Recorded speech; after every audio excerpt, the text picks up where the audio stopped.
为拼经济、拼观光，常韩国瑜上任后力邀名人代言行销。韩国瑜昨天22日证实邀请艺人小 S 担任高雄美食大使，并称他很阿莎力答应了。而高市观光局长潘恒旭也说，台湾第一名模林志玲有可能出任10月高雄观光大使，不过说法都被小 S 和林志玲的经纪人打脸。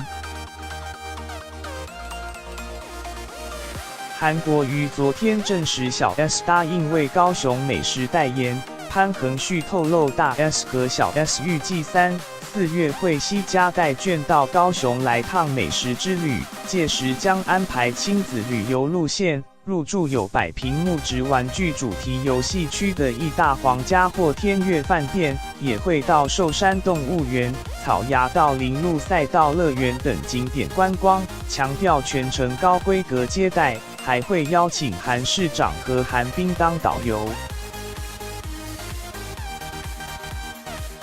潘恒旭也说，下周将邀访林志玲谈代言细节，若一切顺利，将安排光辉10月让女神降临。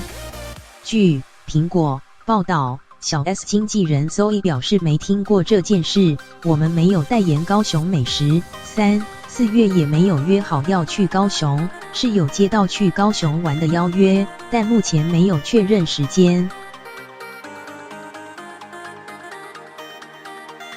而林志玲经纪人则说，很谢谢大家的热情邀约，我们目前没有接受到任何邀约。